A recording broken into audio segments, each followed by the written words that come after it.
السلام علیکم، میں حکیم حشمت حسن فاضل طب راحت آپ کی خدمت میں حاضر ہوں۔ آج کا ٹاپک ہے انفارمیٹیو آپ کے لیے کہ ناف آپ کی باڈی کے اندر کیا کیا کر سکتی ہے، ناف آپ کی باڈی کے اندر کیا کیا ادھم مچا سکتی ہے۔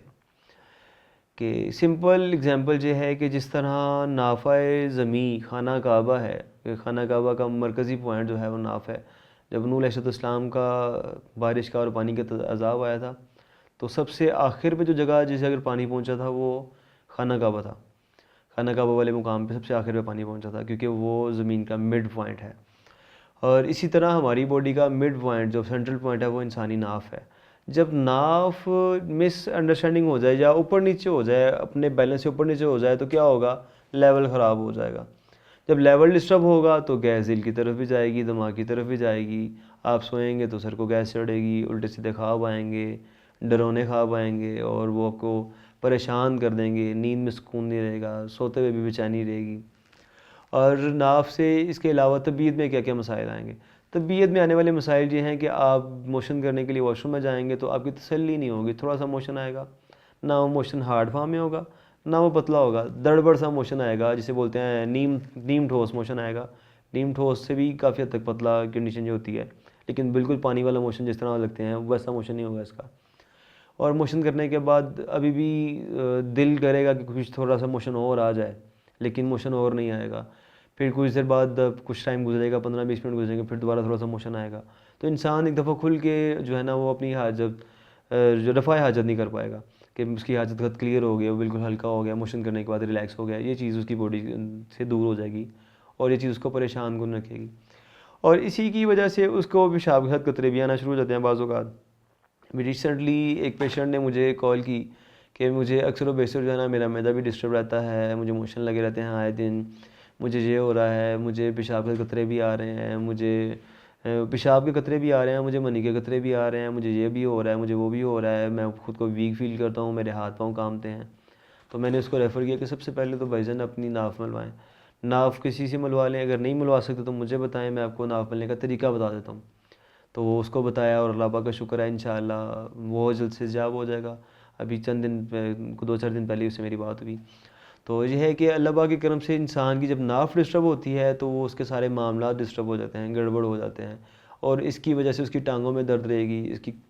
جو رانوں میں درد رہے گی، کھلیاں پڑ جائیں گی، اس کے پٹھوں میں درد رہے گی، کندھوں میں درد رہے گی، اور وہ ہر کام میں سستی کا حال ہی کرے گا اور وہ مینٹلی طور پہ ایکٹیو نہیں رہ پائے گا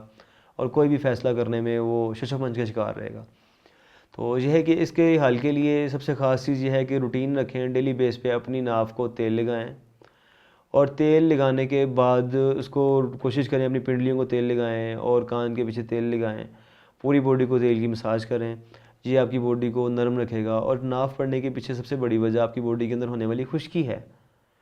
خشکی جب بڑھ جائے گی تو ناف بڑھ جاتی ہے، اور جب خشکی بڑھے گی تو آپ اچانک سے بھاگ کے سیڑھیاں چڑھے ہیں یا بائک پہ تھے، ایک جھٹکا لگا، ایکسیڈنٹ ہوا، آپ گر گئے، جانے کوئی آگے آ گیا،